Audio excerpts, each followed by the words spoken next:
Montana Territory, 1885. A young widow's desperate journey through merciless winter turns tragic when her wagon crashes through river ice. Clutching her newborn twins beneath a thin cloak, Sarah Morgan huddles against the howling wind, her lantern's flame flickering weakly in the growing darkness. Miles away, weathered cowboy John Hawkins follows lost cattle tracks through the blizzard, his years of reading nature's signs leading him toward an unexpected discovery that will change 4 lives forever. As temperatures plummet and snow drifts deeper, Sarah's strength wanes. She whispers prayers over her babies, knowing each breath could be their last. But fate has other plans when John spots a faint golden glow through the white wall of snow. Will he reach them in time? Before we jump back in, tell us where you're tuning in from. And if this story touches you, make sure you're subscribed, because tomorrow I've saved something extra special for you. Sarah Morgan's gold wedding band caught the morning light as she twisted it on her finger. A habit formed over 2 years of marriage that persisted these 3 months since Thomas's passing. The ring had grown loose as the harsh Montana winter stripped away what little excess her body carried, yet she couldn't bear to remove it. Each morning she touched the simple band and remembered Thomas's trembling hands as he'd slipped it onto her finger that bright spring morning in '83. The homestead they'd built together stood silent now, save for the soft whimpers of her newborn twins. Thomas had never known he would be a father. The letter telling of her pregnancy had arrived in Butte 2 days after the mining accident. She'd kept that letter, edges worn from countless readings, tucked beneath her pillow where Thomas's head should have been. Their home had been his dream first. Montana Territory's got land for the taking, he'd told her back in Minnesota, eyes bright with possibility. We'll build something of our own, Sarah, something to pass down to our children. She'd believed him then, young and full of hope, ready to leave behind her teaching position for a future that stretched as wide as the Montana sky. The first year had been hard, but beautiful. Thomas's strong hands had built their cabin, while she'd planted the garden, both of them learning the land's ways. Neighbors were scattered but loyal, helping with barn raisings and sharing knowledge of which crops could survive the short growing season. They'd made it through that first winter on love, determination, and the stores they'd carefully preserved. Thomas's mining work was supposed to be temporary, just enough to see them through until the farm could support them fully. 3 months, he'd promised, kissing her goodbye. By spring, we'll have enough saved to buy that pair of draft horses from the Andersons. Now, as Sarah cradled her son James against her shoulder, while his sister Mary suckled at her breast, she fought back the familiar sting of tears. The twins had his eyes, that same clear blue that had first caught her attention across a crowded church social. They would never know the gentle strength of their father's arms, or hear his deep laugh roll across the prairie like summer thunder. The community had rallied around her during the pregnancy, especially Emma Anderson, whose own children were grown and gone. Emma had been there through the difficult birth just 2 weeks ago, her steady hands guiding 2 new lives into the world, while a December blizzard raged outside. "You're not alone," Emma had insisted, pressing a basket of fresh bread and dried beef into Sarah's hands before returning to her own homestead 5 miles distant. But alone was exactly what Sarah felt, especially in these quiet morning hours, when the twins' needs were the only thing keeping her from drowning in grief.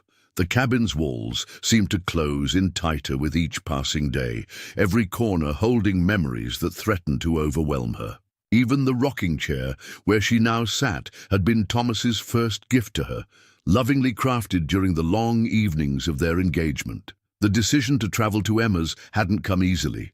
The morning had dawned clear, a rare break in the winter storms, and the twins were running low on the special tea Emma brewed to ease their colic. It was foolish, perhaps, to attempt the journey so soon after their birth, but Sarah could feel herself fraying at the edges. She needed Emma's practical wisdom and motherly comfort almost as much as her babies needed the tea. "We'll be fine," she whispered to the twins as she bundled them against her chest, wrapping Thomas's old wool scarf around them all. Your papa used to say there's no weather a well-prepared traveler can't handle. She ignored the voice in her head that reminded her Thomas had said this in summer, not in the heart of a Montana winter with 2-week-old babies to protect. The wagon was still loaded with supplies from Emma's last visit. Extra blankets, food, even a small pot of coals that could be quickly stoked to life if needed. Sarah tucked a lantern within easy reach, though she planned to complete the journey well before dusk. As she clucked the horse forward, the wedding ring caught the light once more. For a moment, she could almost hear Thomas's voice on the wind. "Be careful, my love. A storm's always closer than you think in Montana." If only she had listened more carefully to the wisdom in those words, remembered how quickly the territory's weather could turn. But hope and need had clouded her judgment, sending her down a path that would forever change not only her life, but the lives of her precious babies, and of a lone cowboy whose own story of loss and redemption was about to intersect with hers. In ways none of them could imagine, the first snowflakes began to fall 2 hours into their journey, delicate and innocent as dandelion seeds on the wind. Sarah pulled the horse to a halt, debating whether to turn back. The twins slumbered peacefully against her chest, their combined warmth a comfort against the growing chill. Her years in Montana had taught her nature's deceptions, how quickly gentle snow could transform into a blinding tempest. "Just a little further," she murmured, as much to convince herself as to soothe the restless horse. Emma's homestead lay beyond the creek crossing, no more than 3 miles ahead. The snow was falling harder now, the flakes growing heavier, more insistent.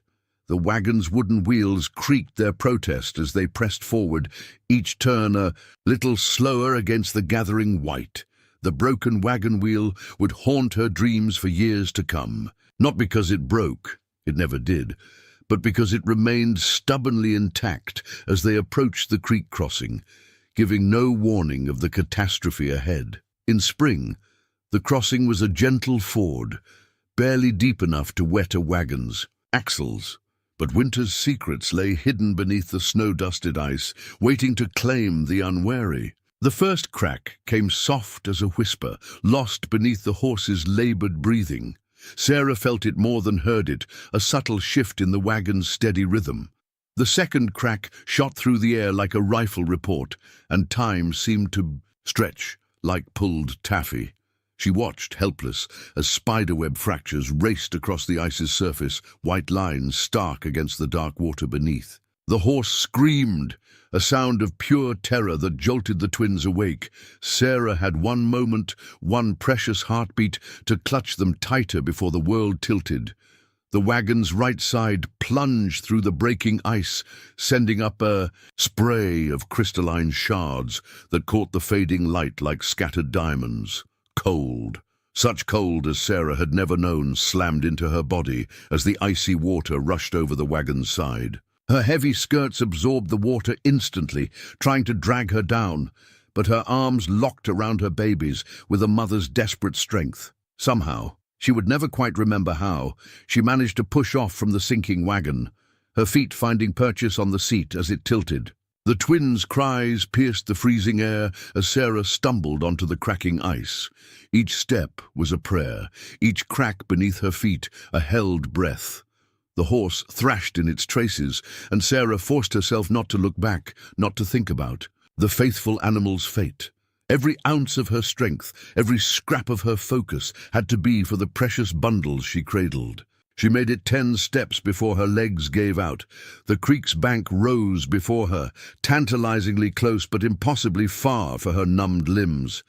The snow was falling in earnest now, thick curtains of white that reduced the world to a space no larger than a church altar. Sarah collapsed to her knees, curling her body around the twins like a shield. "Shh, my loves," she whispered through chattering teeth, tucking them deeper inside Thomas's scarf. "Mama's here. Mama's got you."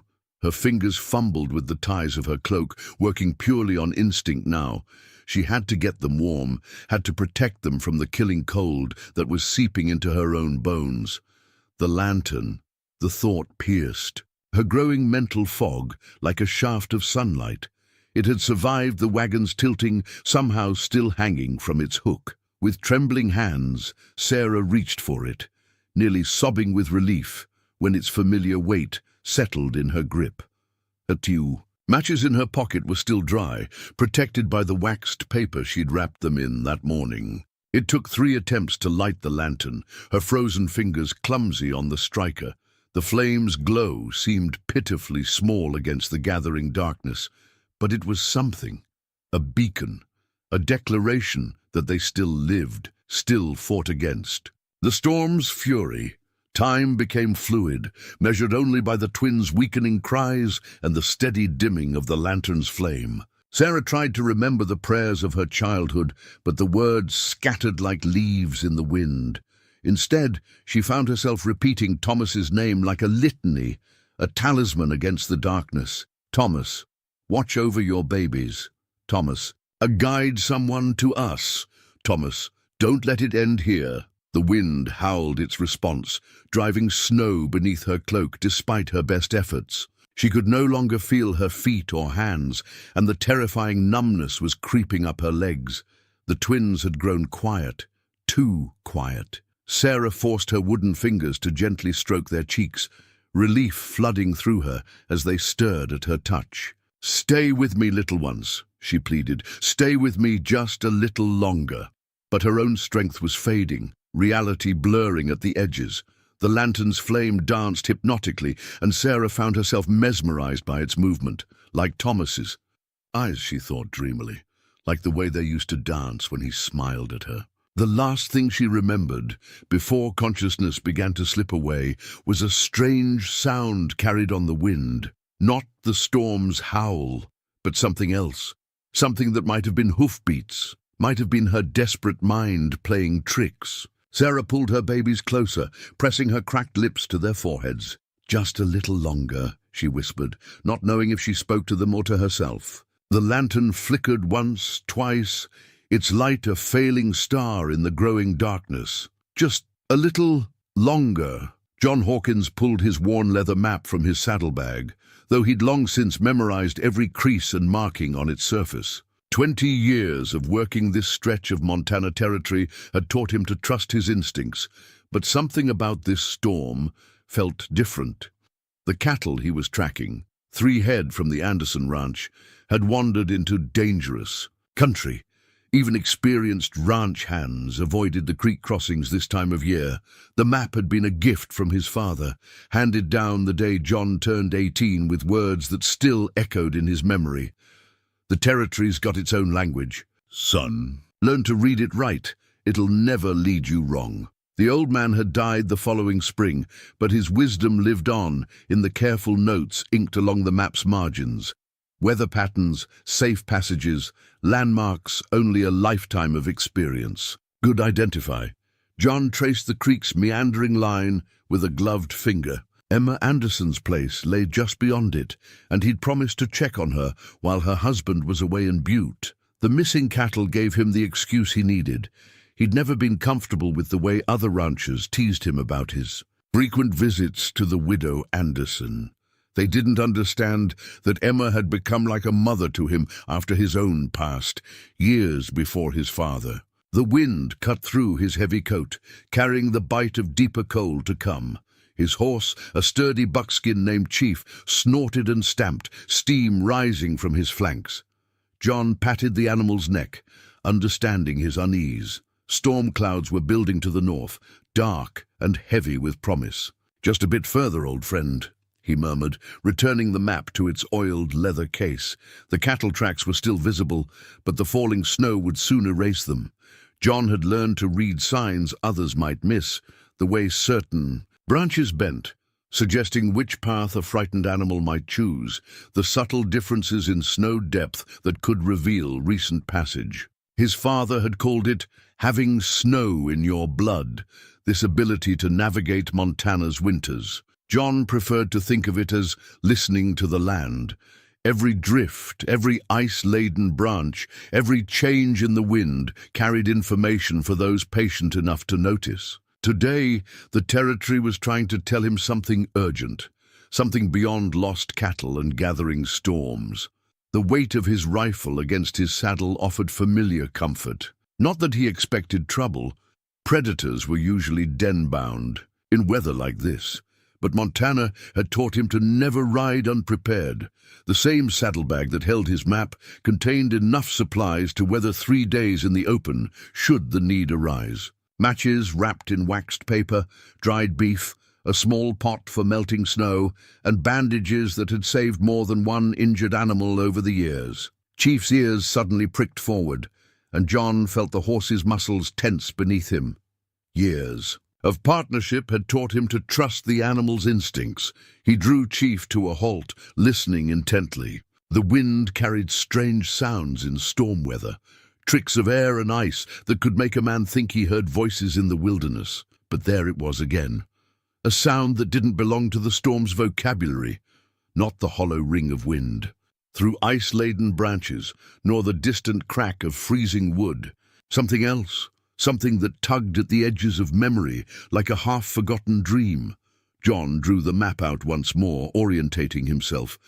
The creek crossing lay less than a mile ahead, the most dangerous part of his intended route. The missing cattle would have had to cross it to reach Emma's ranch, but something made him doubt they'd attempted the passage. Animals had better sense than humans sometimes, a deeper understanding of nature's warnings.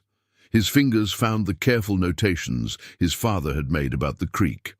Ice never tells the whole truth, the spidery handwriting warned. What looks solid in December can hide autumn's deep water. Better a long detour than a short funeral.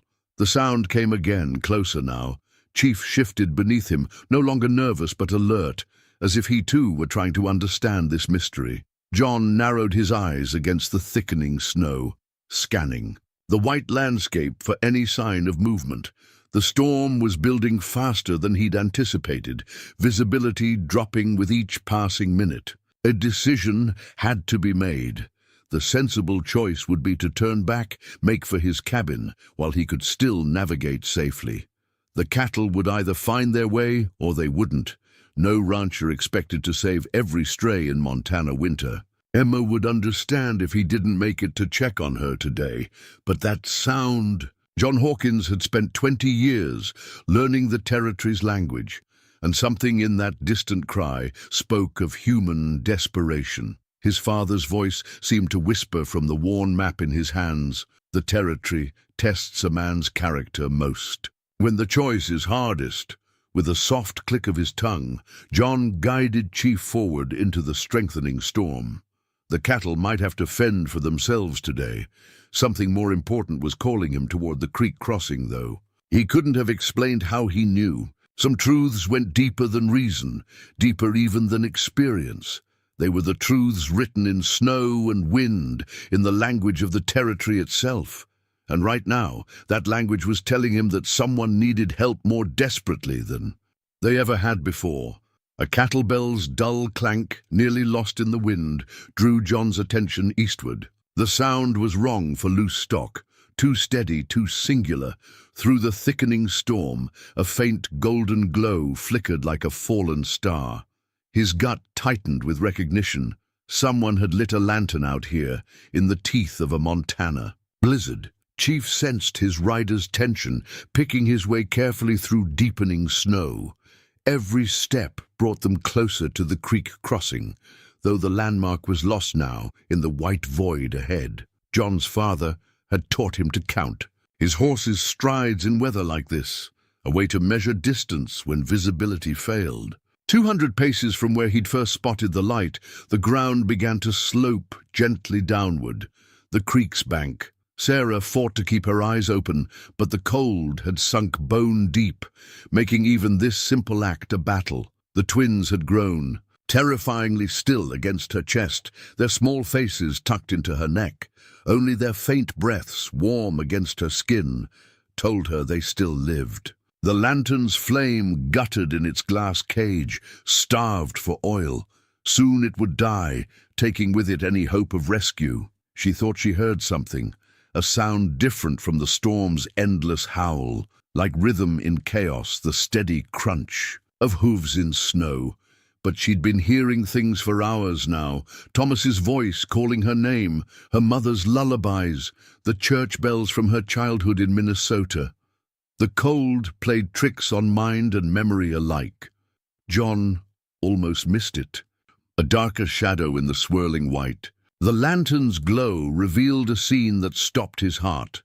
A woman huddled in the snow, her body curved protectively around something he couldn't quite see. For a moment, he was thrown back 20 years to another storm, another rescue that had come too late. His mother found frozen by the barn door when the spring thaw finally came. "Hello?" His voice sounded strange in the muffled storm quiet. "Hold on, I'm coming to help." The shadow moved slightly, the barest shift that told him she still lived. Chief picked his way forward with agonizing care. One wrong step on this treacherous ground could doom them all. 10 feet away, John saw what the woman cradled. Not one baby, but 2, wrapped in what looked like an old wool scarf. Sarah heard the voice, as if through layers of thick wool, distant and unreal. But the sound of hooves grew clearer, more insistent. She forced her head up, her neck muscles screaming protest. A massive shape emerged from the storm, horse and rider materialized like an answer to prayer. "Can you stand?" The man's voice was gentle but urgent. When Sarah tried to respond, her lips wouldn't move. Everything felt remote, disconnected, as if she were floating somewhere above her own body. She managed the slightest shake of her head. John didn't waste time with more questions. He swung down from Chief, his boots crunching in snow that had already risen past his ankles. The woman's skirts were frozen solid, and her hands, still clutching the babies, had taken on the waxy sheen of severe frostbite. But when he reached for the infants, her arms tightened with surprising strength. "I won't hurt them," he promised, meeting her ice-glazed eyes. "But we need to move fast. My cabin's not far." Something in his voice must have reached her because her grip loosened. Slightly, with infinite care, John lifted the entire bundle, mother and babies together, into his arms. Getting them onto Chief was a nightmare of frozen cloth and unresponsive limbs. The horse stood steady as a rock, understanding without command the importance of stillness. John positioned the woman sideways across the saddle, her babies still tucked against her chest, then swung up behind them. She was so cold she felt more like carved ice than living flesh. The lantern sputtered and died, swallowed by the storm's growing fury. John gathered the reins in one hand, his other arm holding mother and children secure against him. Chief knew. The way home. He'd have to trust the horse's instincts now. Their own tracks would be long gone, erased by the relentless snow. Sarah drifted in and out of awareness, anchored only by the steady warmth at her back and the precious weight of her babies against her chest. She thought she felt movement, the rhythmic sway of a horse's gait, but nothing seemed quite real anymore. Time stretched and compressed like taffy pulled by unseen hands. "Stay with me," the man's voice rumbled close to her ear. "Talk if you can. Tell me your name." "Sarah," she managed, though her tongue felt thick and clumsy. "Sarah Morgan." The effort of speaking sent shivers racing through her body, the first she'd felt in what seemed like hours. John recognized the sign. Her body was fighting back against the cold. It was a good sign, but they weren't safe yet. "Sarah Morgan," he repeated, willing warmth into her name. "I'm John Hawkins. Your babies. They got names." The question took long moments to penetrate Sarah's fog. "James," she whispered, "and Mary." Speaking their names sparked something in her frozen mind. "Are they?" "They're breathing," John assured her, though worry gnawed at him. The twins were too quiet, too still. His cabin was still a good 15 minutes away, assuming Chief could find it in this whiteout. They'd need heat, and fast. "Thomas," Sarah murmured, and John wasn't sure if it was a name or a prayer. He said, "Storm's always closer." "Save your strength," John interrupted gently. The last thing he needed was for her to lose herself in memories now. "Just hold on to those babies. Chief here knows the way home." As if in response to his name, the horse snorted and pressed forward into the wind. John felt Sarah sag more heavily against him, her consciousness slipping again. The twins hadn't made a sound since he'd found them. Every second counted now, each hoofbeat a tick of time's merciless clock. Somewhere ahead, his cabin waited, a sanctuary of warmth and life in the storm's deadly embrace. But first, they had to reach it. 3 lives balanced between his strength and his horse's sure instinct. John Hawkins had never considered himself a praying man, but now he found himself whispering words into the howling wind, begging whatever power watched over lost souls in winter storms to guide them home. The horse's blanket beneath the saddle was the only thing John could spare for warmth. With movements practiced over countless winter rides, he managed to work it free while keeping Sarah and the twins secure against him. The wool was horse-warm and slightly damp, but it was better than nothing. He draped it around Sarah's shoulders, tucking it carefully around the babies. "Been with me 10 years, this blanket," he said, speaking to keep Sarah conscious. The wind tried to steal his words, but he felt her stir slightly at the sound of his voice. "Chief here won't mind sharing it. He's got the thickest winter coat of any horse in the territory." The storm was worsening. Snow drove horizontally now, the wind picking up speed as it funneled through the creek valley. Chief plowed forward, head low against the onslaught, each step a battle against deepening drifts. John could barely see the horse's ears through the whiteout, but he trusted the animal's instinct more than his own sense of direction now. Sarah's shivers had grown violent, her whole body trembling against him. Paradoxically, this was a hopeful sign, her body fighting to warm itself. The twins worried him more. They remained too still, too quiet, though he could feel their small chests rising and falling against his arm. "Tell me about them," he urged, needing to keep Sarah talking. "The twins. How old?" Two weeks," Sarah managed through chattering teeth. "James came first. Mary, 7 minutes later." The effort of speaking seemed to rouse her slightly. "Need Emma's tea for colic." Understanding clicked into place. She'd been trying to reach Emma Anderson's place. A desperate journey in dangerous weather.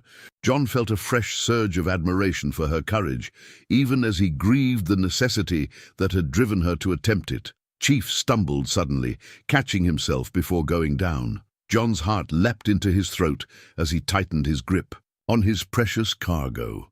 The horse had found a hidden drift, snow piled treacherously deep in the lee of what felt like a stand of trees. They were close now. These were the aspens that marked the approach to his cabin. "Nearly there," he promised, though in truth he couldn't be certain. Everything looked different in a storm like this.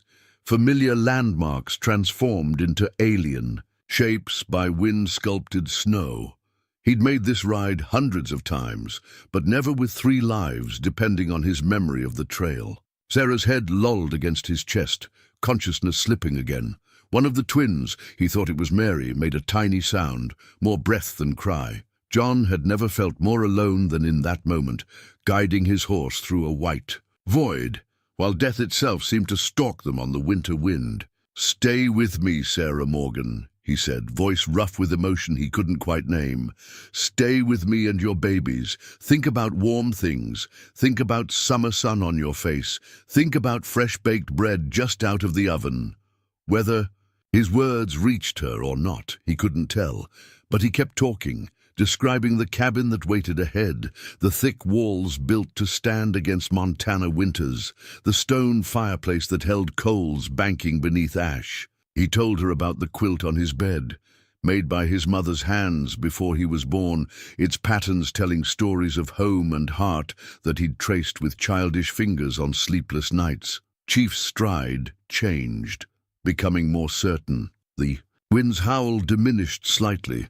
They'd reached the natural windbreak formed by the ridge behind John's cabin. Relief flooded through him as a darker shape emerged from the swirling snow. The cabin's solid bulk, its outline softened by drifts, but unmistakable. "Home," he said, the word half-prayer. "We're home, Sarah. Just hold on a little longer." The next few minutes were a blur of desperate activity. Getting Sarah and the twins down from Chief without dropping them required all his strength and balance. The cabin door was frozen shut, requiring his shoulder against it while he kept them cradled in his arms. Inside, darkness pressed close, broken only by the faint red glow of banked coals in the fireplace. He lowered Sarah gently onto the bed, his mother's quilt cool but dry beneath her. The twins whimpered as he unwrapped them from Thomas's scarf, the first real sounds they'd made since he'd found them. Their tiny faces were pale but pink. Somehow, Sarah had managed to keep them warm enough with her own body's failing heat. "Just a minute more," he promised them all, though Sarah seemed beyond hearing now. He moved with practiced efficiency, adding wood to the coals, working the bellows until flames leaped up hungry for fuel. The cabin's air began to warm, and John turned back to his charges with fresh urgency. Sarah's clothes were frozen solid, a shell of ice that had to be removed before it melted and chilled her further. He worked as quickly as he dared, peeling away layers of frozen fabric while keeping her dignity covered with the quilt. The twins he wrapped in his spare shirts, laying them close to their mother, where they could share what little warmth she had left to give. Through it all he kept talking, to Sarah, to the babies, to himself, words to hold back the worry that gnawed at him, the fear that he'd found them too late. Outside, the storm raged on, but in here, in this space carved out against the wilderness, 3 lives hung in balance, while a 4th watched and worked and prayed without ceasing. Snow melted from Chief's blanket, where it lay discarded by the door, forming a dark pool on the plank floor. John glanced at it as he worked, remembering all the storms that simple piece of wool had weathered.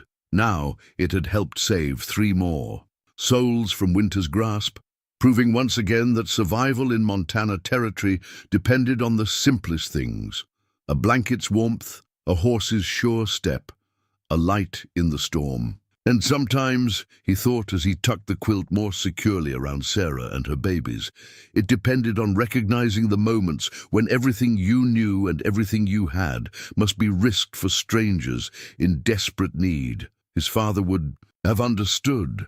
Some choices went beyond reason, beyond calculation, straight to the heart of what made us human.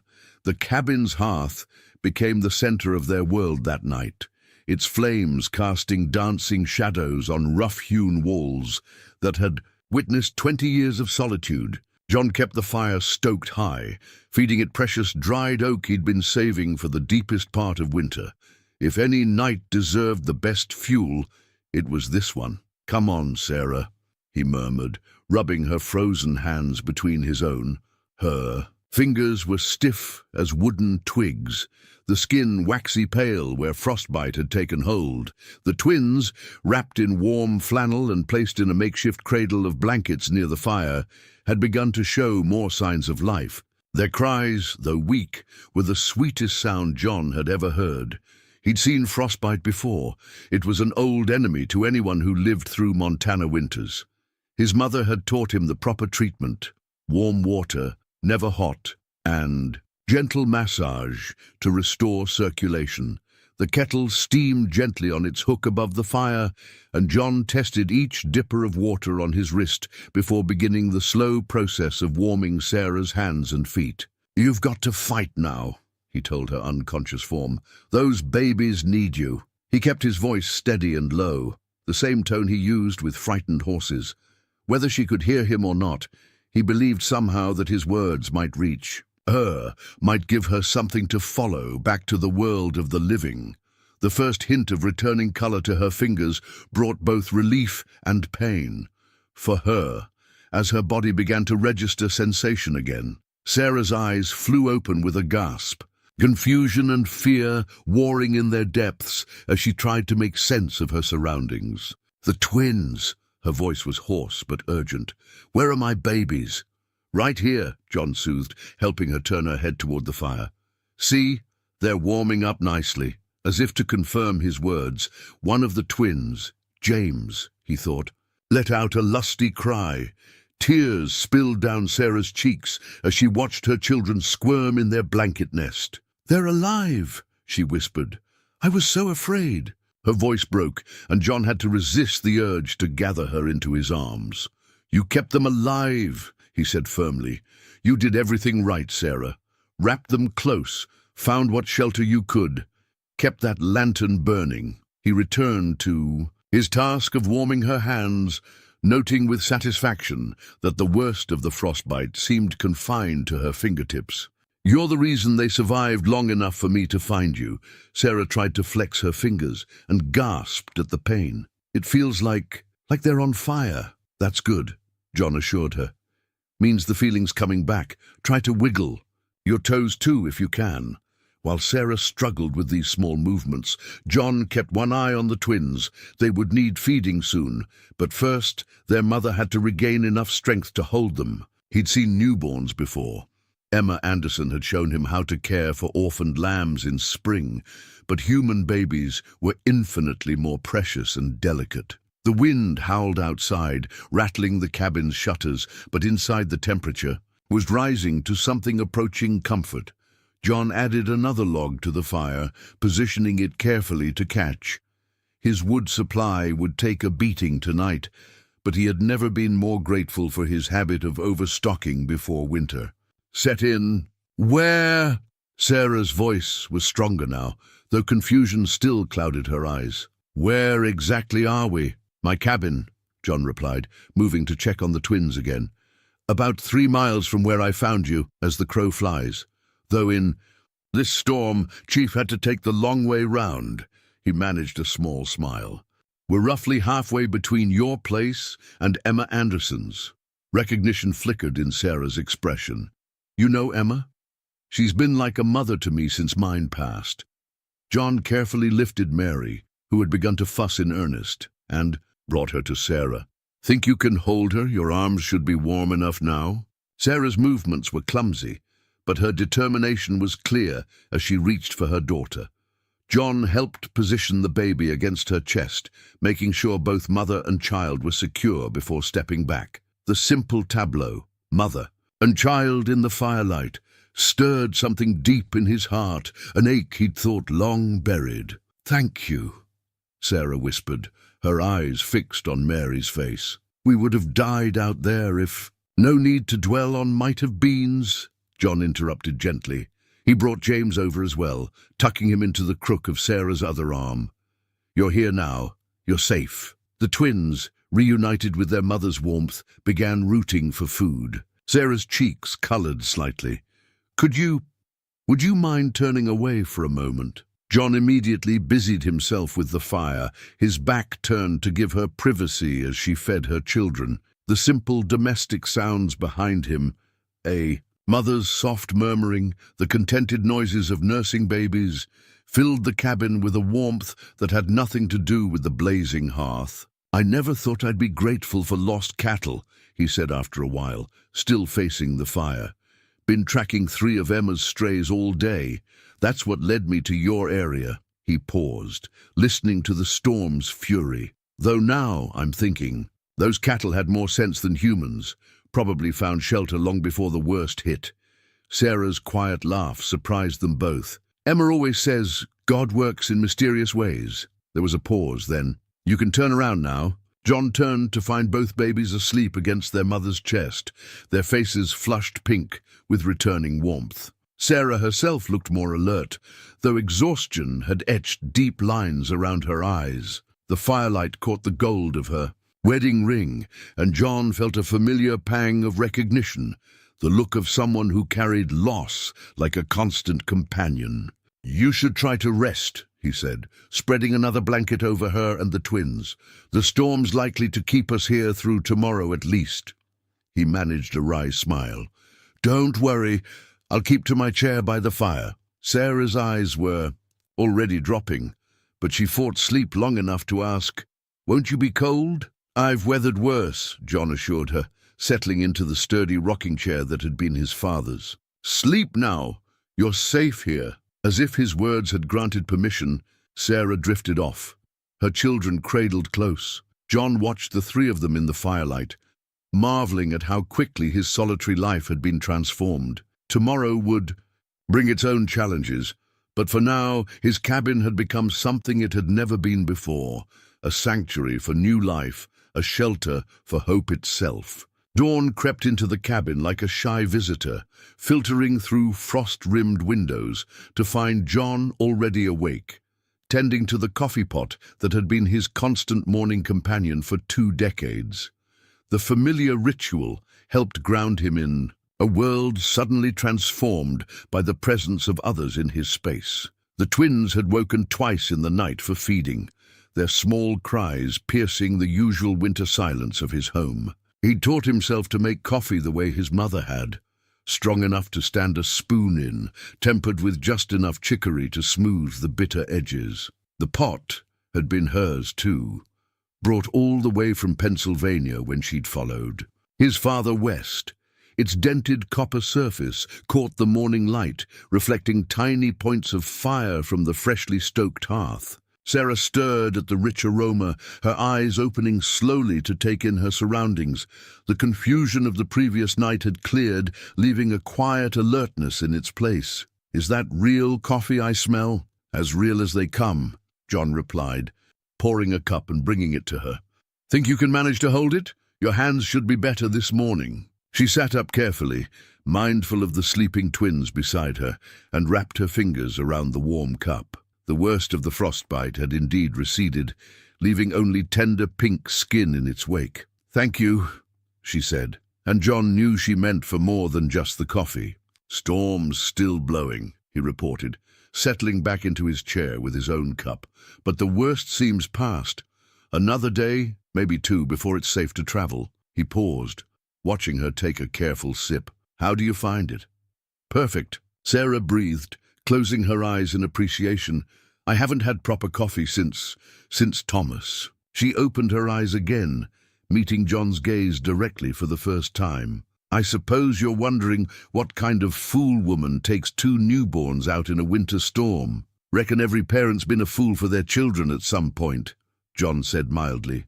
"Emma told me once that her firstborn had colic so bad she walked 5 miles in spring mud just to get advice from an old Crow medicine woman." Sarah's smile was sudden and warm, transforming her tired face. "That sounds like Emma.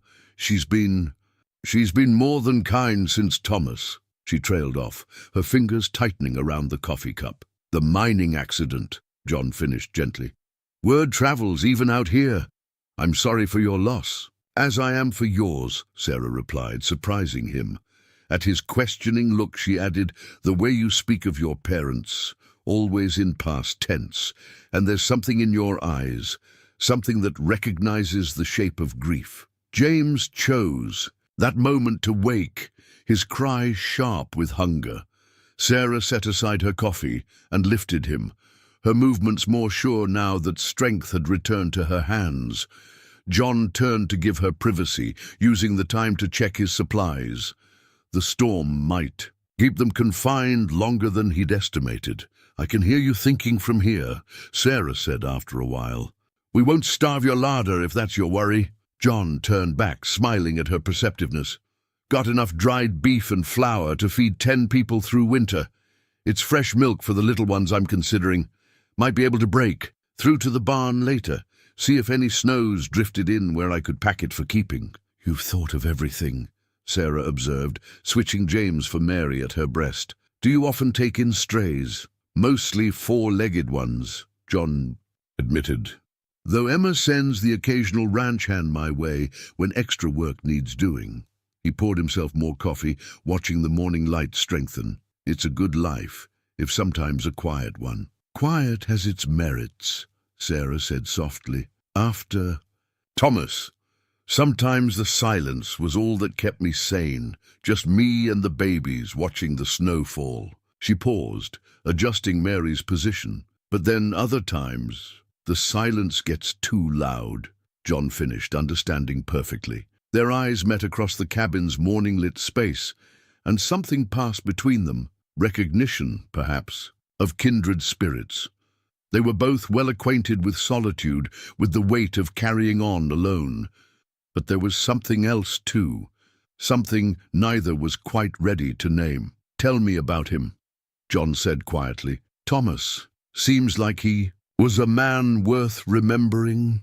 Sarah's face softened with memory. He had dreams bigger than Montana sky. Wanted to build something lasting, something to pass down to our children. The homestead was supposed to be just the beginning. She looked down at Mary's dark head. He would have been such a wonderful father. He chose well, John said, his voice rough with unexpected emotion.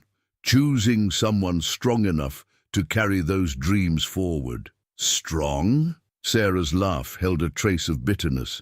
I nearly killed us all yesterday. You did what any mother would do, trying to help your babies. And when disaster struck, you kept them alive against impossible odds.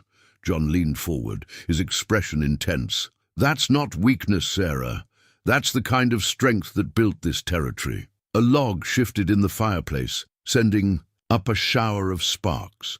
Outside, the wind's voice had changed, becoming less hungry, more plaintive. The storm was winding down, but its work was already done. In this small cabin, warmed by coffee and conversation, two people who had thought themselves resigned to solitude were discovering that perhaps the territory had other plans. More coffee? John offered, reaching for the pot. Please, Sarah smiled, and the morning light caught the tears in her eyes, transforming them to gold. The discovery came by accident, as such things often do. Sarah, feeling stronger by midday, had insisted on helping to prepare a simple meal of cornbread and beans. As she reached for flour in the cabinet, her hand brushed against something tucked behind the containers, a photograph yellowed with age and worn soft at the corners. I'm sorry, she said quickly, starting to return it, but John waved away her apology. Been wondering where that got to, he said quietly, taking the photograph with careful hands. Haven't looked at it in, must be 5 years now. The image showed a young couple standing before a newly built cabin. This very cabin, Sarah realized. The woman wore a dark dress and a tentative smile, one hand resting on her rounded belly. The man beside her, clearly a younger John, stood proud and straight in his best shirt, hope bright in his eyes. Catherine, John said, answering Sarah's unspoken question. My wife. This was taken in '65, just after we finished the cabin. His thumb brushed gently over the image. She died that winter, her and our baby both. The snow came early that year. Sarah's hand found his arm, a touch of simple understanding. What was she like? The question seemed to surprise him. Most people offered only awkward condolences when they learned of his loss. She loved music, he said after a moment. Used to sing while she worked, old hymns mostly. Had a voice that could make birds stop to listen. A smile touched his lips at the memory. And she was brave. Lord, was she brave. Followed me out here from Boston with nothing but faith and love to guide her. The twins were sleeping peacefully in their makeshift cradle, allowing Sarah to give John her full attention. Did she help you build the cabin? Insisted on it, John chuckled. Said if she was going to live in it, she ought to have a hand in making it. Learned to use a saw and level as well as any man. His expression grew distant. We had such plans. Wanted a whole passel of children, a proper ranch, maybe even a piano someday for her to play. Sarah studied the photograph again, seeing now the echoes of those dreams in the young couple's faces. What happened? Childbirth, John said simply. Doctor couldn't make it through the snow. His voice caught. I did everything I knew. How, but it wasn't enough. Lost them both before dawn. He drew a deep breath. Been just me here ever since. Is that why you were out in the storm yesterday? Sarah asked gently, looking for others who might be lost. John met her eyes, startled by her insight. Maybe. Never thought about it that way, but maybe. He carefully returned the photograph to its hiding place. Been telling myself it was just about Emma's cattle. God works in mysterious ways, Sarah quoted softly, echoing their conversation from the night before. Thomas used to say everything happens for a reason, though sometimes the reason takes years to show itself. Wise man, your Thomas. Yes, Sarah agreed, turning back to the meal preparation. He was also wise enough to admit when he was wrong, like the time he insisted we could repair the roof ourselves, only to end up with a bucket brigade in the kitchen during the next rain. Her story surprised a laugh from John, dispelling some of the melancholy the photograph had brought. Sounds familiar. Catherine once convinced me we could dig a new well without help. 3 days later, half the men in the territory had to haul us out of the mud. They traded stories as they worked, memories that had long been too painful to share, somehow easier to speak of in this quiet afternoon space. The cabin filled with the warm scent of baking cornbread, and Sarah found herself watching John's hands as he worked. Strong, capable hands that had built this home, saved their lives, and now moved with surprising gentleness as he shaped the dough for a second batch. "Never thought I'd cook for anyone again," he admitted, catching her watching him. "Kind of nice having people to feed." "Kind of nice having someone to cook with," Sarah replied softly. Then, because the moment felt too weighted with possibility, she added lightly, "Though I reserve judgment until I taste that cornbread."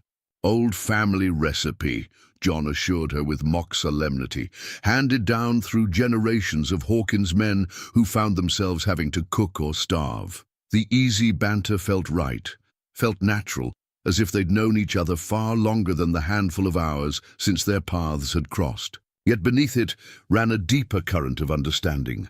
They were two people who had learned the hard way that life offered no guarantees, that love could be as fleeting as morning frost. Perhaps that shared knowledge was why neither felt compelled to fill every silence with words. They worked together comfortably, moving around each other in the small kitchen space as if they'd done this dance before. When Mary woke fussing, John had a clean diaper ready before Sarah could ask, and when he struggled with a stubborn kettle hook, she steadied it without comment. The photograph's presence in the cabinet, though now hidden again, seemed to have opened something between them, a willingness to see each other more clearly, scars and all. They were no longer simply rescuer and rescued, but two souls who understood the cost of survival in this beautiful, unforgiving territory. As they finally sat down to eat, the storm's voice growing quieter outside, Sarah found herself studying John's face in the afternoon light. The young man from the photograph was still there, in the lines around his eyes, the set of his jaw, but time and loss had added layers of complexity, of hard-won wisdom. She wondered what he saw when he looked at her. Another wounded soul. Perhaps, or maybe something more. The twins chose that moment to wake in unison, their hungry cries filling the cabin. John rose automatically to help, and their hands brushed as he passed her a blanket for nursing. The brief contact sent an unexpected warmth through Sarah's chest, and she found herself wondering what Catherine would think of her husband now.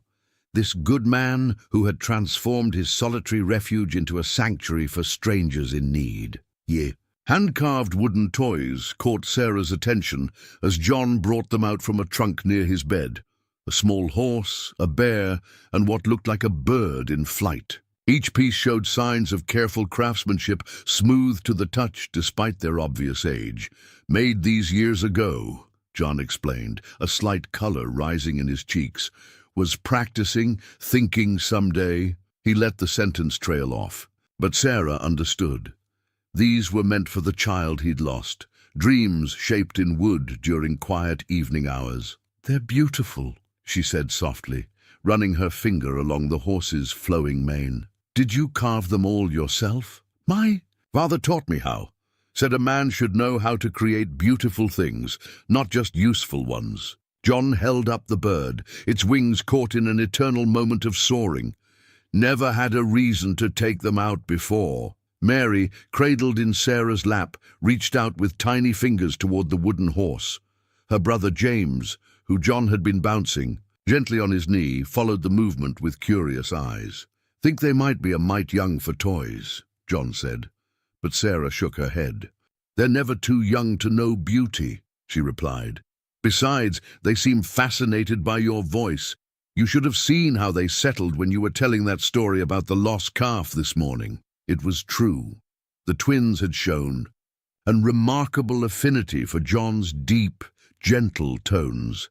He had a way of speaking that seemed to soothe them even during their fussiest moments. Sarah had watched in amazement earlier as he'd walked the cabin with James, telling him about each tool and implement, as if the 2-week-old infant was his most attentive audience. "Reckon they're just tired of hearing their mama's voice," Sarah added with a self-deprecating smile. "Now that I don't believe," John said firmly, "you've got a way about you when you're with them.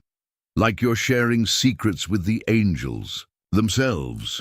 The compliment brought unexpected tears to Sarah's eyes. Thomas had never seen her as a mother, never known how completely their children would capture her heart.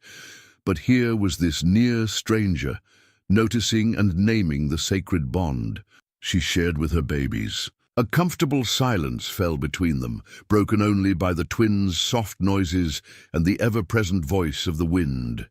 The storm had weakened considerably since morning, but darkness would arrive soon, bringing with it another night of shared sanctuary. "Would you read to us?" Sarah asked suddenly. "I saw some books on that shelf, and it's been so long since I heard someone else's voice reading aloud." John looked surprised but pleased. "Not much of a library, I'm afraid. Mostly practical things. Farming almanacs, medical guides, though—" He stood, careful not to disturb James, and reached for a worn volume. "My mother left this. Poetry, mostly. Some Shakespeare, too." "Perfect," Sarah said, settling more comfortably in her chair. Mary was fighting sleep, her small face scrunching with the effort to keep her eyes open. John found a page marked with a faded ribbon and began to read. His voice gave new life to the familiar words of Wordsworth's "I wandered lonely as a cloud." Sarah watched as both twins gradually stilled, their eyes fixed on John's face as if they understood every word. When James began to fuss for feeding, they managed the switch with practiced ease, as if they'd been caring for babies together for years instead of hours. John never broke stride in his reading, one hand automatically reaching out to steady Sarah as she rose with Mary. "You're good with them," she observed during a pause between poems. "Natural, like you've done this before." "Had some practice with Emma's grandchildren," he admitted. "Plus plenty of experience with newborn calves and lambs. Babies are babies. When it comes down to it, they all need the same things: warmth, food, and someone to watch over them." Sarah thought about the wooden toys, the poetry book, the gentle way he handled her children. "You would have been a wonderful father." "John!" The words slipped out before she could catch them, and she feared she'd overstepped. But John just smiled, a smile that held both sadness and acceptance. "Life has its own plans," he said quietly. "Though I admit, having your little ones here, it's given me a glimpse of what might have been." He looked down at James, now sleeping peacefully against his chest.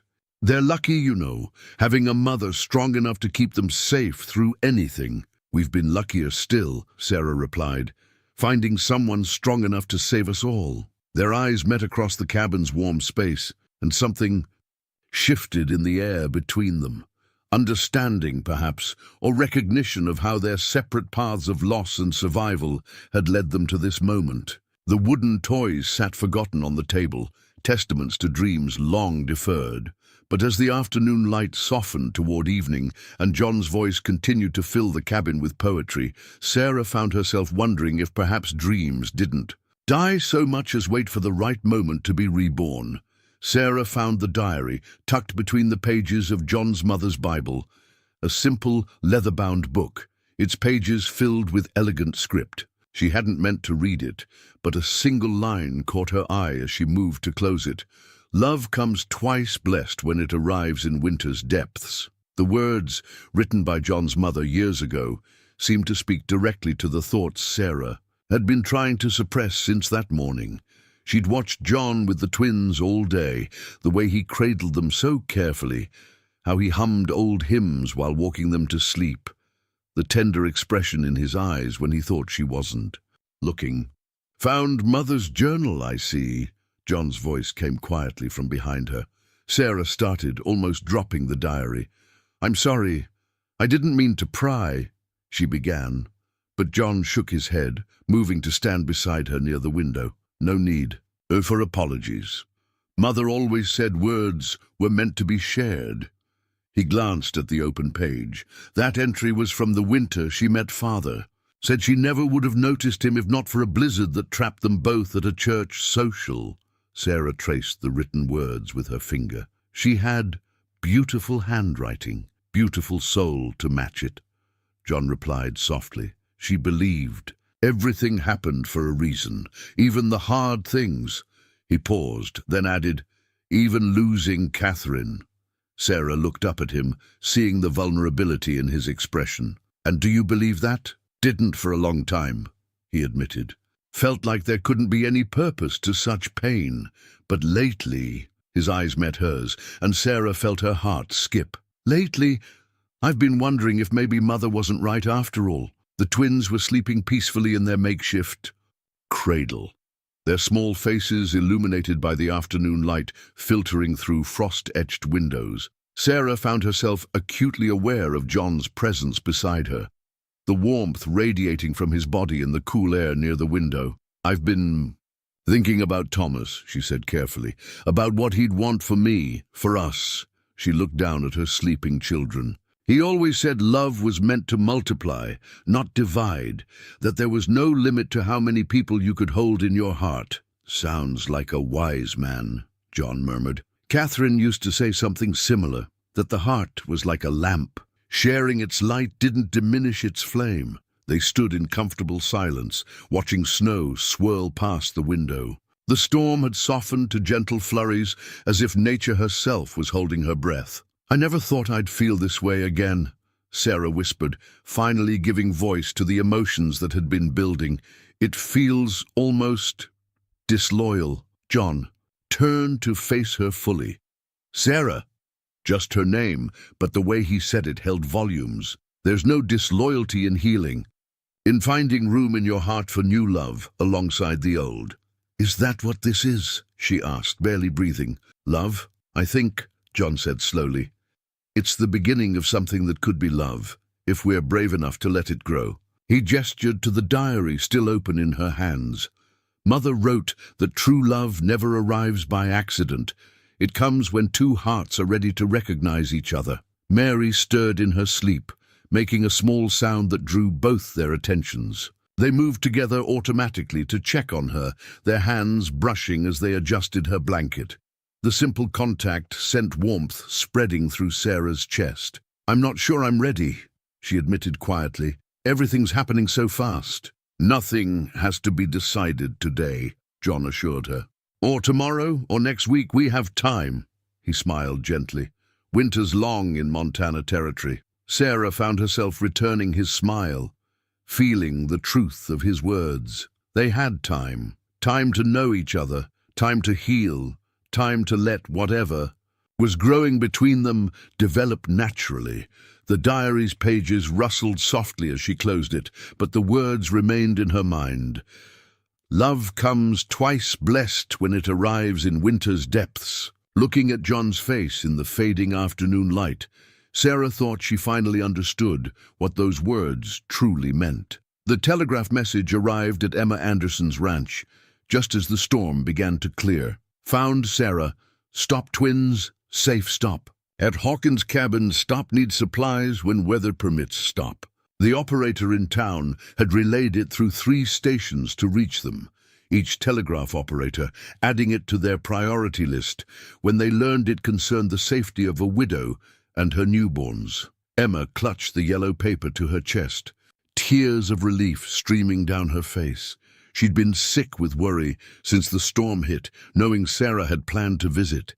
The thought of that young mother and her babies out in the blizzard had haunted her sleepless nights. Thank the Lord for John Hawkins, she murmured, already making mental lists of what would be needed.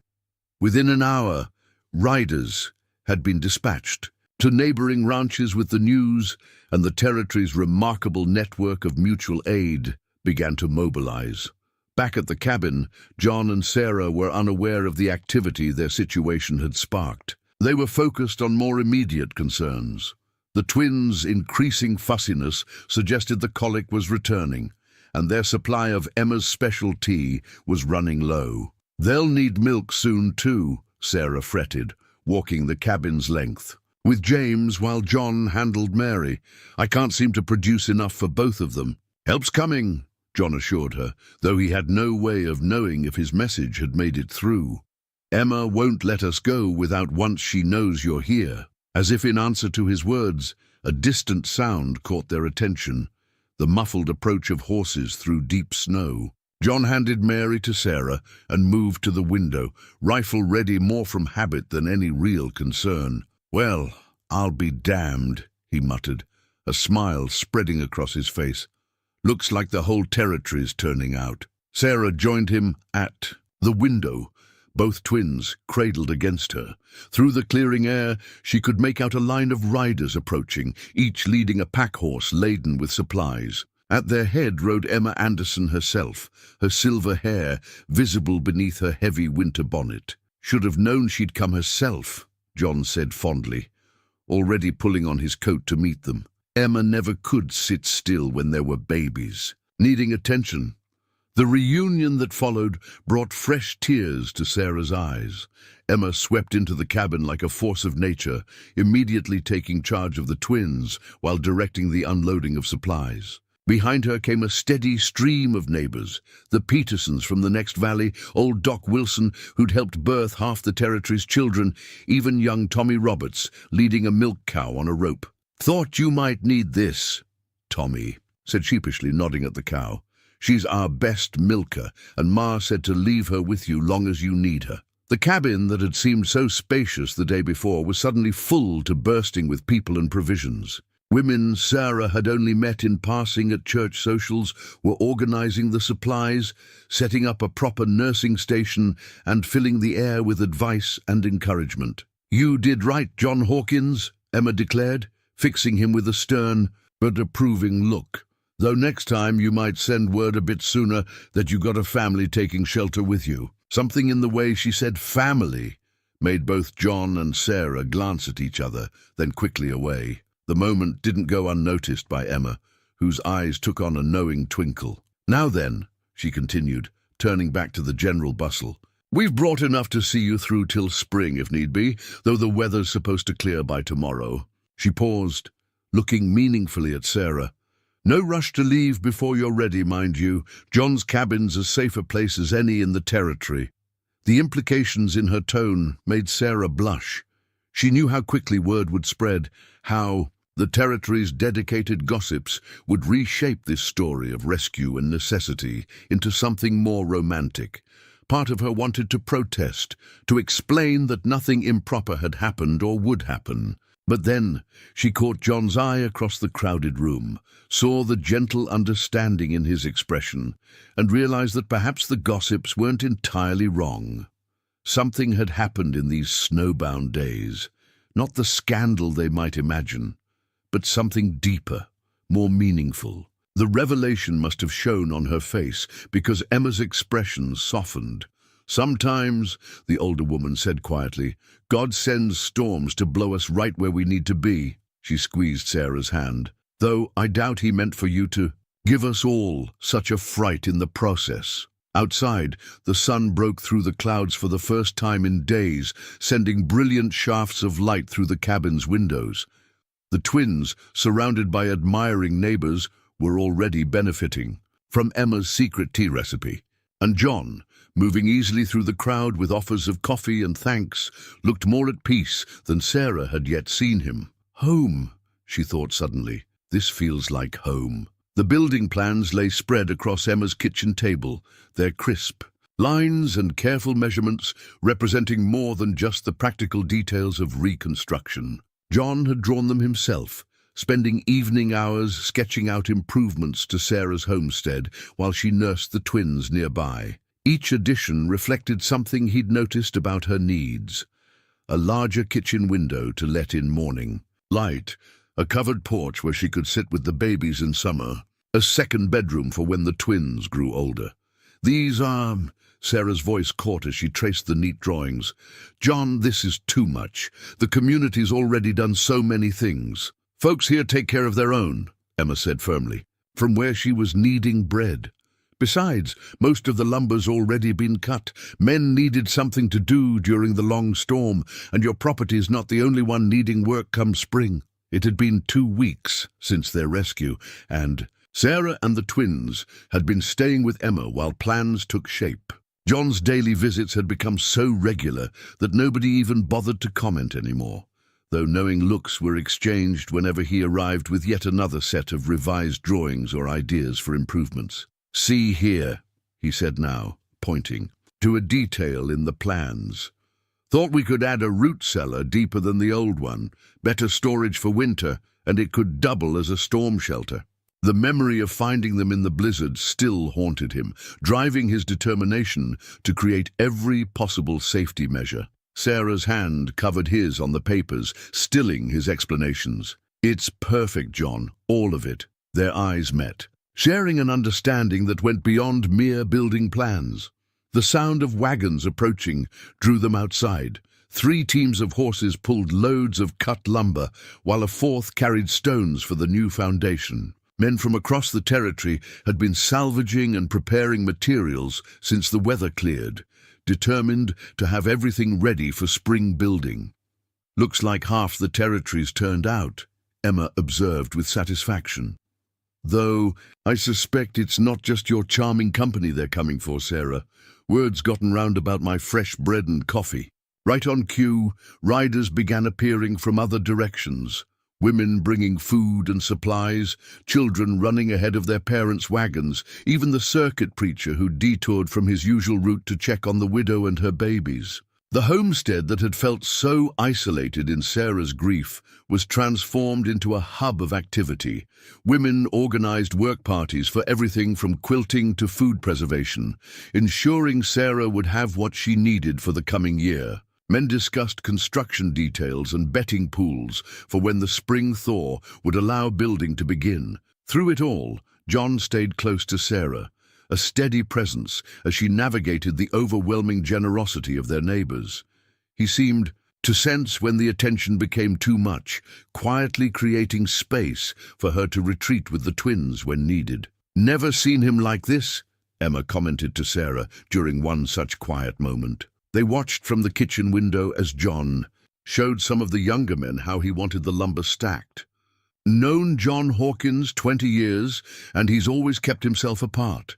Until now." Sarah bounced Mary gently, buying time before responding. "He's just being kind, looking out for neighbors, like everyone else." Emma's knowing look spoke volumes. "That man's not thinking of you as just a neighbor, Sarah Morgan, and well, you know it." She paused in her work, expression growing serious. "It's okay to be happy again, you know. Thomas would want that for you." "I know," Sarah whispered, surprised to find she truly did. The guilt that had accompanied her growing feelings for John was gradually being replaced by something else. Acceptance, perhaps, or hope. Outside, John had finished with the lumber and was heading back toward the house. He moved with the easy confidence of a man who knew his place in the world, but his eyes, when they found Sarah through the window, held a question that made her heart beat faster. The building plans on the table caught the afternoon light. There, careful lines promising not just shelter, but a future. Sarah realized that while everyone saw them as simple construction drawings, she and John knew they were something more, a declaration of intent, a promise, a new foundation for more than just a house. The packet of garden seeds sat between them on Emma's porch steps, their simple paper envelopes promising life and color, carrots, peas, flowers for summer blooming. John had brought them as a surprise, arriving just as Sarah finished settling the twins for their morning nap. "Found these in town," he said, watching her sort through the packets with obvious pleasure. "Thought you might want to start planning your garden. The south side of the new house will have good light." Sarah held up a packet of morning glory seeds, smiling at the hand-colored illustration. "Thomas tried to grow these our first year. They didn't take." She met John's eyes, her expression soft with memory and new hope. "Maybe this time they will." The spring thaw had come early, turning the territory's frozen landscape into a patchwork of melting snow and emerging earth. Construction on Sarah's homestead was progressing quickly, with the new foundation already laid and walls beginning to rise. Each day brought visible progress, both in the building and in the subtle shift of their relationship. The twins are growing so fast, John observed, watching a meadowlark settle on a nearby fence post. Seems like yesterday they were small as kittens, and now look at them. Mary rolled over by herself this morning, Sarah said proudly. James tried to follow but got tangled in his blanket. You should have heard him fuss. Got his mama's determination. John chuckled, then added softly, and his papa's spirit. Sarah's hand found his, a touch that had become natural over the past weeks. You're good to remember Thomas with me. Some men wouldn't. He'll always be their father, John said simply. Always be part of who they are. He turned her hand over. In his, studying the calluses she'd earned, helping with the building work. Just like Catherine will always be part of who I am, doesn't mean there isn't room for new love to grow. The word love hung in the air between them, delicate as the spring breeze. They'd been dancing around it for weeks, both aware of the deepening of their feelings but careful not to rush. I've been thinking, Sarah said slowly, about what happens when the house is finished. John's hand tightened slightly on hers. Been thinking about that myself. The territory can be hard on a woman alone, she continued, her voice carefully neutral, even with good neighbors. Could be harder still on a man alone, John replied, matching her tone. Especially one who's gotten used to having little. One's around. Inside the house, one of the twins began to stir. They both stood, moving with the synchronicity they'd developed over months of sharing childcare duties. Sarah went to fetch the babies, while John prepared their bottles. Emma's cow was still providing milk, though they'd long since moved past the pretense that the animal would ever return to its original home. When Sarah returned with the twins, she found John had arranged everything perfectly. Blankets spread in the porch's sunshine, bottles warmed just right, even a cup of coffee for each of them. These small considerations, she reflected, said more than any grand gestures could. I missed so much, she said, as they settled the babies for their feeding. After Thomas died, I was so focused on survival that I forgot to look for beauty. She nodded toward the seed packets, forgot that life needs more than just the needful things. Beauty is needful, John said quietly. Mother used to say that's why God made flowers as well as wheat, to feed the soul along with the body. Mary's small hand caught at John's finger as he held her bottle, and Sarah watched his face soften with love, not just for the child, but for all of them. The morning glory seeds might have failed before, but the promise they represented now felt as sturdy as the new house's foundation. Spring was a season of new beginnings, after all. And here, on Emma's sun-warmed porch, with the man who had saved them that winter day, and the children who had given them both a second chance at joy, Sarah felt seeds of her own taking root and reaching for the light. The deed to Sarah's land lay on the newly built kitchen table, its official ink fading but still legible in the afternoon light. Beside it sat a second document, the deed to John's property, brought over that morning for a conversation they both knew would change everything. The way I see it, John said carefully, we've got choices to make. Your place has better soil, more water rights. Mine's got the established barn, the winter pastures. He paused, watching Sarah's face. Both are good land. Both could support a family. Sarah touched the edge of Thomas's deed, remembering his pride the day they'd filed their claim. This land was his dream, she said softly, everything he wanted to build. And you've honored that dream, John replied, made it stronger even. The house we're building now, it's got your mark on it as much as his. He reached across the table, his weathered hand covering hers. Whatever we decide, Sarah, it needs to be right for all of us. The twins were sleeping in their new cradle, a gift from the carpenter who'd been helping with the house construction. At 4 months old, they were growing sturdy and strong, their personalities emerging more each day. James had his father's serious expression, while Mary's smile was pure sunshine, though both, everyone agreed, had their mother's determination. "I've been thinking," Sarah said, turning her hand to lace her fingers with John's, "about what Thomas used to say about love multiplying, not dividing." She met his eyes steadily. "What if we didn't have to choose between the properties?" John's expression shifted from confusion to dawning understanding. "You mean join them?" Sarah nodded. "The lands share a boundary. Together they'd make one of the largest spreads in the territory, room for cattle and crops both.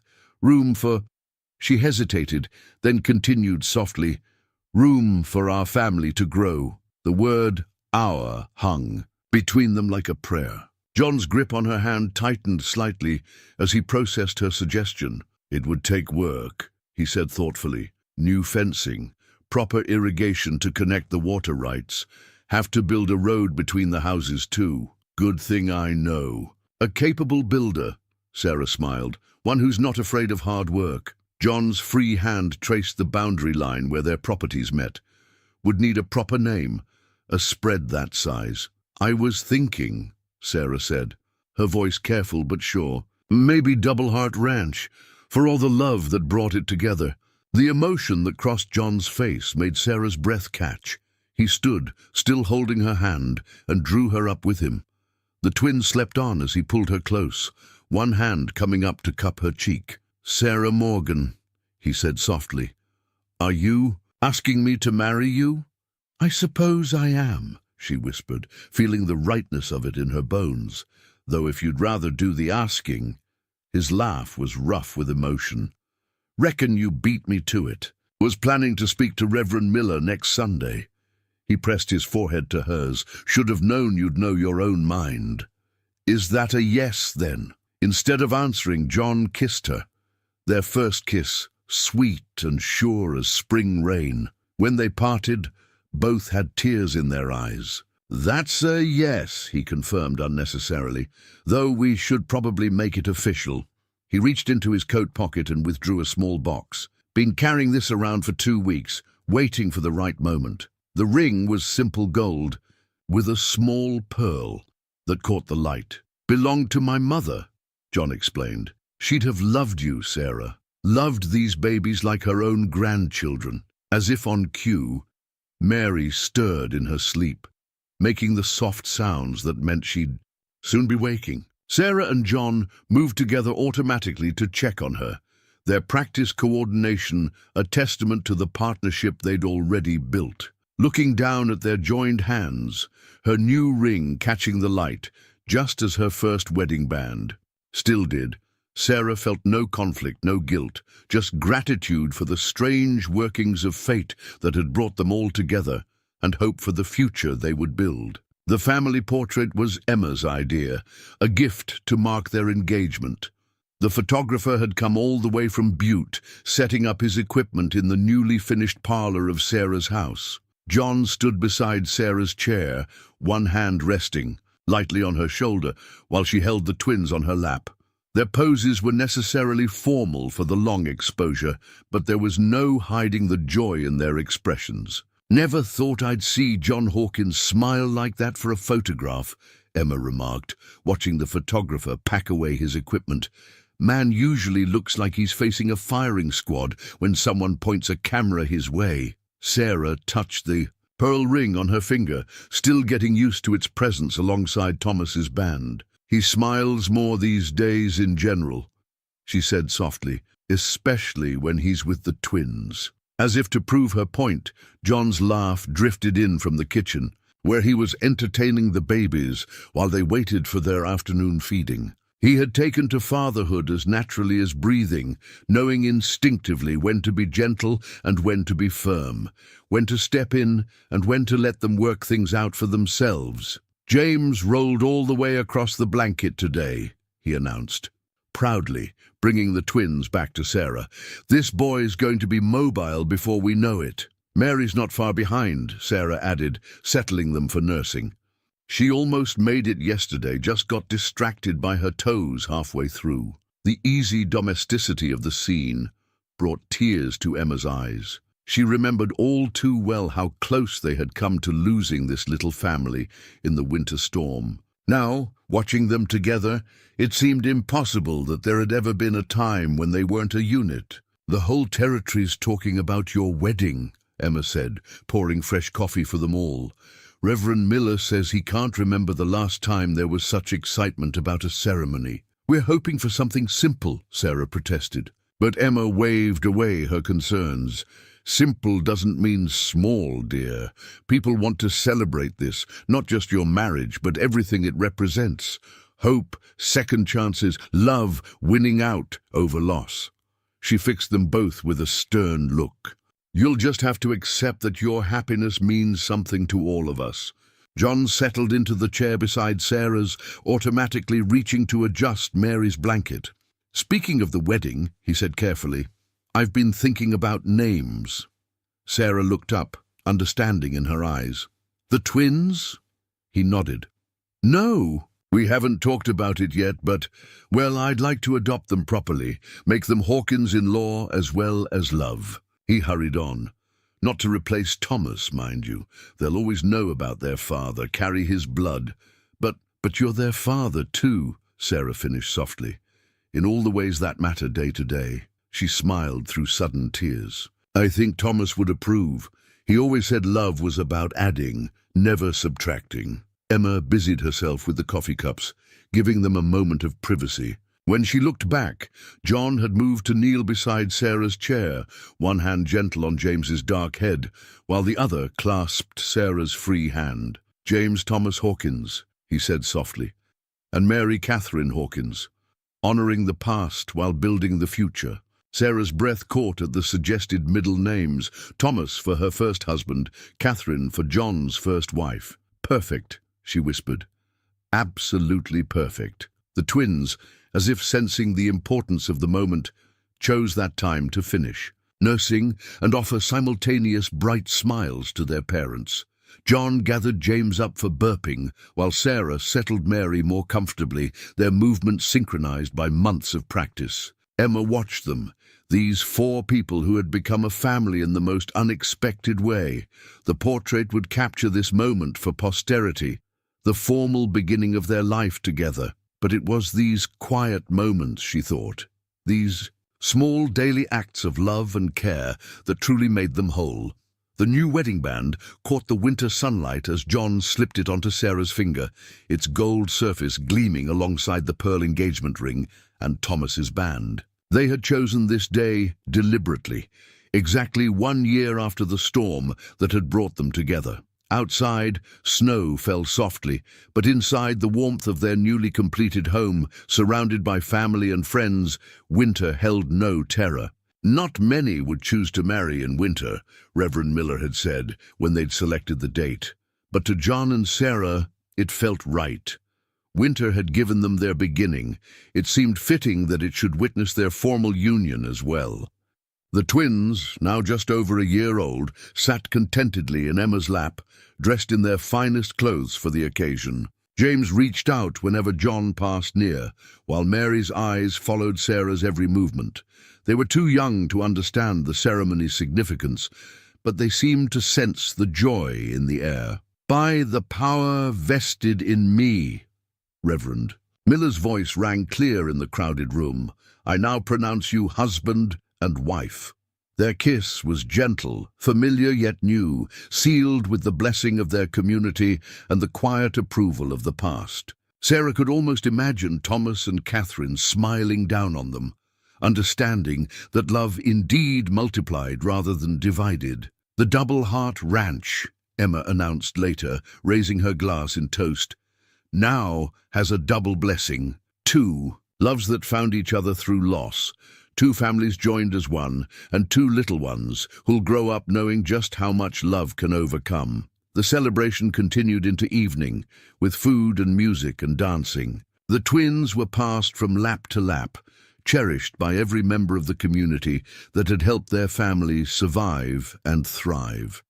James showed off his new walking skills, toddling between guests with determination, while Mary charmed everyone with her infectious laugh. As night fell and the last guests departed, John and Sarah stood on their porch, watching the snow continue its gentle descent. The twins had finally succumbed to sleep, tucked safely in their beds upstairs. "Hard to believe it's been a year," Sarah said softly, leaning into John's embrace.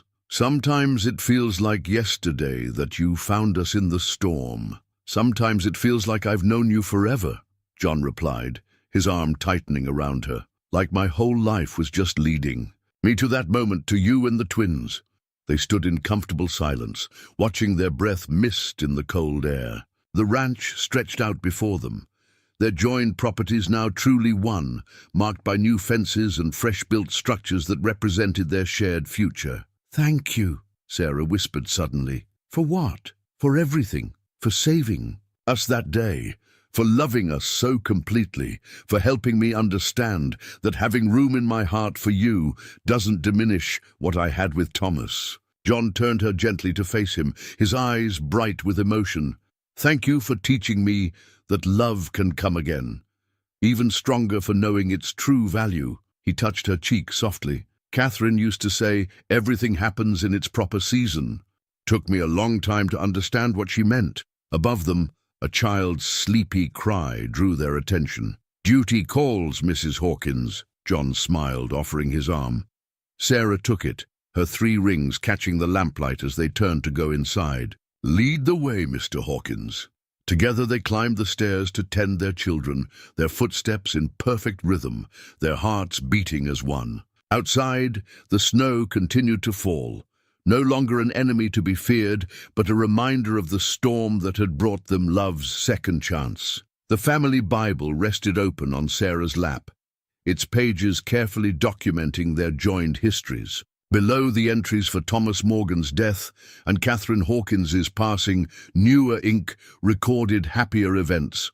John and Sarah's wedding date, the twins' adoption, and the birth of their daughter Emma Rose 3 years later. Now, 5 years, too. The day since that fateful storm, Sarah added another line while John looked on, their newest son sleeping peacefully in his cradle nearby. "Michael Thomas Hawkins," she wrote in careful script, "born to John and Sarah Hawkins, January 15th, 1890. 6-year-old James and Mary played quietly by the fire, their dark heads bent over the wooden toys John had carved so long ago. Through the window, the Double Heart Ranch stretched white and peaceful under winter snow, the merged properties now one of the most prosperous in the territory. But their true wealth lay within these walls, in the love that had transformed 2 broken hearts into one complete family. "Some storms," John said softly, touching Sarah's shoulder as she closed the Bible, "bring the greatest blessings.